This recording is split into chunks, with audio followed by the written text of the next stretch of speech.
ಲಕ್ನೋ ವಿರುದ್ಧ ರಾಜಸ್ಥಾನ್ಗೆ ಭರ್ಜರಿ ಗೆಲುವು.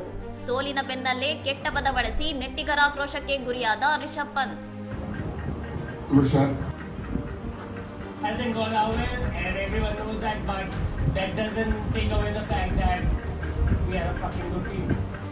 ಸವಾಯಿ ಮಾನ್ ಸಿಂಗ್ ಕ್ರೀಡಾಂಗಣದಲ್ಲಿ ನಡೆದ ಐಪಿಎಲ್ ಲೀಗ್ ಪಂದ್ಯದಲ್ಲಿ ಲಕ್ನೋ ಸೂಪರ್ ಜೈಂಟ್ಸ್ ವಿರುದ್ಧ ರಾಜಸ್ಥಾನ್ ರಾಯಲ್ಸ್ 7 ವಿಕೆಟ್ಗಳ ಭರ್ಜರಿ ಗೆಲುವು ದಾಖಲಿಸಿದೆ.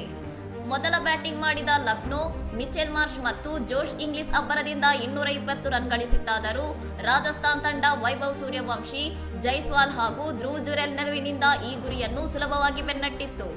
ಈ ಗೆಲುವಿನೊಂದಿಗೆ ರಾಜಸ್ಥಾನ್ ರಾಯಲ್ಸ್ ಅಂಕಪಟ್ಟಿಯಲ್ಲಿ 14 ಅಂಕ ಸಂಪಾದಿಸಿದ್ದು ತನ್ನ ಮುಂದಿನ ಉಳಿದ ಪಂದ್ಯವನ್ನು ಗೆದ್ದರೆ ಪ್ಲೇ ಆಫ್ ಪ್ರವೇಶಿಸುವುದು ಅಧಿಕೃತವಾಗಲಿದೆ. ಈಗಾಗಲೇ ಟೂರ್ನಿಯಿಂದ ಹೊರಬಿದ್ದಿರುವ ಲಕ್ನೋ ತಂಡಕ್ಕೆ ಈ ಸೋಲು ಮತ್ತೊಂದು ಆಘಾತ ನೀಡಿದ್ದು, ನಾಯಕ ರಿಷಬ್ ಪಂತ್ ಅವರ ಅಸಮರ್ಥ ನಾಯಕತ್ವದ ಕುರಿತು ಸಾರ್ವಜನಿಕವಾಗಿ ಟೀಕೆಗಳು ವ್ಯಕ್ತವಾಗುತ್ತಿವೆ. ಜವಾಬ್ದಾರಿಯುತ ನಾಯಕತ್ವ ನಿಭಾಯಿಸಲು ಎಡವಿದ ಪಂತ್ ಪಂದ್ಯದ ಬಳಿಕ ಸೋಲಿನ ಕುರಿತು ಮಾತನಾಡುವಾಗ ಆಂಗ್ಲ ಭಾಷೆಯ ಕೆಟ್ಟ ಪದವೊಂದನ್ನು ಬಳಸಿರುವುದು ಈಗ ಭಾರಿ ವಿವಾದಕ್ಕೆ ಕಾರಣವಾಗಿದೆ.